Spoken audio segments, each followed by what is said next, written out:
Hello everyone, my name is Ziamaro and welcome back to the channel. So I've been playing a lot of Sigma since the Raw Q beta went live, and not to sound cocky or anything, but I've been absolutely tearing through games. So the loss in this screenshot was actually a support game where we had 2 off tanks into an insanely good Widowmaker. It was a shame because our team is pretty good, if only we had a main tank. But anyway, I've been having some really great games on tank thanks to taking the time to learn Sigma while he was in testing. And in a bunch of the games that I've been playing, after we steamroll the first round, I'll get someone on my team asking, so what do you think Sigma is good for then? And the fact that I've been personally asked this a few times makes me think there must be a lot of you out there asking the same thing. So let's answer that question. What is Sigma good at? Right now, Sigma really does feel quite unstoppable when you play him correctly because of the comps people are playing right now. A lot of people have been watching Overwatch League or reading stuff on Reddit, and they've seen all the Orisa comps, usually with Reaper and Mei. But something people haven't considered enough is the balance changes in the latest patch and the existence of Sigma. One of the main reasons I'm so excited about Sigma is because of the spanner he throws into the Orisa meta. I know not everyone is going to agree with me here, but I personally find the Orisa meta to be one of the most boring I've ever played. So, at least for me, it's really nice to have an answer to Orisa that isn't just another Orisa.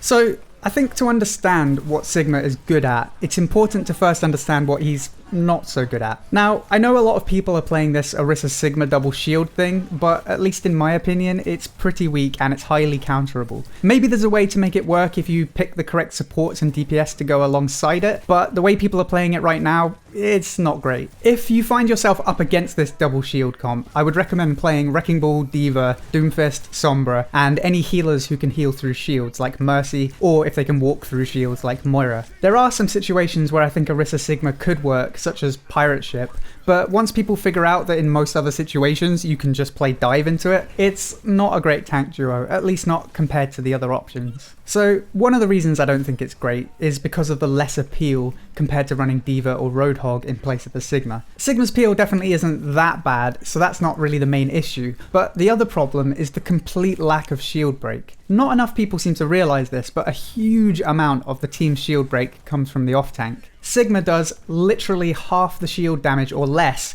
than that of Diva, Roadhog or Zarya, and significantly less than Orisa even. So not only is double shields countered by dive, it's actually totally possible to just play Rein Zarya into it because you can actually just close the gap and start brawling before the Orisa and Sigma can break Rein's shield. Against a lot of other Orisa comps, you wouldn't dream of playing Rein Zarya. But I'm sure you've heard, Sigma does insane amounts of damage, so me saying that his shield break sucks kind of flies in the face of what you might have otherwise heard. And actually, what you've heard is totally correct. Sigma, in certain situations, does by far, and I really do mean by a long stretch, the most damage of any tank. So ignoring the fact that his burst damage is actually pretty decent, his single target damage, at least in a sustained sense, is very weak. He does 72 DPS, compared to Roadhog's 215 or 136 DPS if you want to include reload times. However, Sigma has huge AoE damage. His theoretical maximum is actually 313 damage per second, and that's fully sustainable because he never reloads.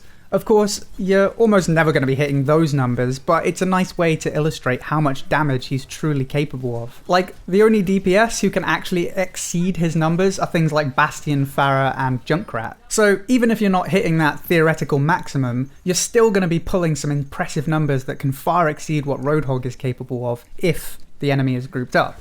And therein lies his first and probably his most important strength. He is incredibly strong into comps who stay grouped up behind a shield, particularly a shield that you can easily rotate around or bounce his orbs around. In that situation, that means a lot of damage and a fast charging ultimate, and that's something you should be taking full advantage of. So, knowing that his shield break is kind of weak, but his AoE hero damage is absurdly high, what you want to do against Orisa is force her to place a shield facing one way, then quickly rotate to an angle that isn't protected. You now have up to 9 seconds of free damage. Your ability to do that is, of course, map dependent, but a lot of the best Orisa maps have more than one path of attack anyway, so exploit that. Make it look like you're going to go one way to force a shield and then quickly rotate the opposite way. But that's not Sigma's only strength. He also has the greatest potential of any main tank to snowball games due to his aggressive but actually totally non-committal playstyle. He can play as aggressive as a dive tank when you're trying to stagger spawns, but without ever putting himself in harm's way. Orisa can't really do this quite as well as Sigma because she walks slowly while shooting and her shield is on a 9-second cooldown. Obviously, Holt is decent for staggering spawns, but Orisa is definitely limited in how far she can push into an enemy spawn. Reinhardt has a similar issue to dive tanks, but much more pronounced. He needs to get up close to deal damage, but unlike dive tanks, he doesn't have the ability to get back out again. Sigma, by comparison, when you're trying to stagger spawns, can push absurdly far into enemy lines without being easily punishable. And when I say he can push absurdly far, he himself doesn't actually need to push up as far as you'd think. Because his primary fire has a 20-meter range, and his accretion has basically unlimited range, you can stagger the enemies without risking yourself too much, especially if they're holding in a little room and you can just throw your orbs. They can't even see you and you can kill them. Plus, your DPS can push even further past you, and you can still protect them because of the way your barrier works. And unlike Winston or Wrecking Ball, who can also play very aggressive to stagger spawns, it's not very easy for a CC hero like Ana to sleep you while you're doing this as Sigma. With good use of your shield and kinetic grasp, there's just no way she's ever going to peel you off her team. Of course, snowballing is a bit of a win more strategy, and the higher you climb up the ranks, the less useful this is going to be.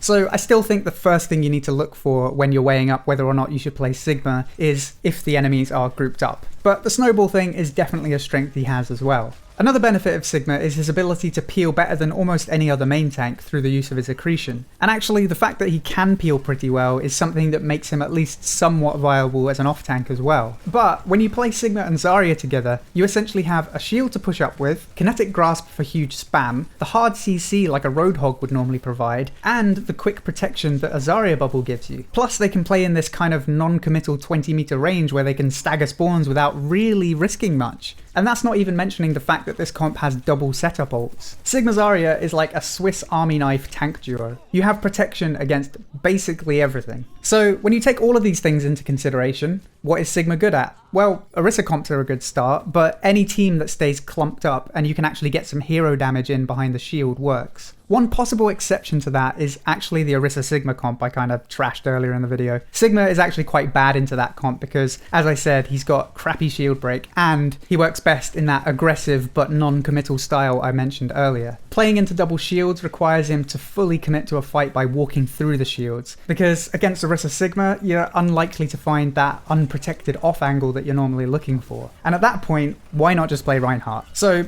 don't play him into Orisa Sigma. But that aside, as I mentioned earlier, he's very good at snowballing fights due to his ability to stagger spawns without really risking himself or his team as much as any other main tank would. Now, I've made Sigma sound like he's an insane pick in most situations. He does, however, have some major weaknesses. Long story short, Hackfist Dive. Most people have figured out already that Doomfist counters Sigma pretty hard, but dive tanks also give Sigma a huge problem. You can definitely outplay Doomfists if you land your accretion on him, but against a well-coordinated dive, CCing one hero isn't going to keep you or the rest of your team alive long enough. Not to mention the fact that Sombra's EMP deletes shield health, which both Sigma and Zarya have. One solution to playing into dive is to go Sigma Roadhog, which does have a pretty great amount of peel for a tank duo, but I think there are better tanks to complement a Roadhog if you're going to go that route. But up until the point your opponent picks something to counter Sigma, he's a very strong and capable main tank, and the fact that his counter is something that doesn't get played much at the moment makes me really happy.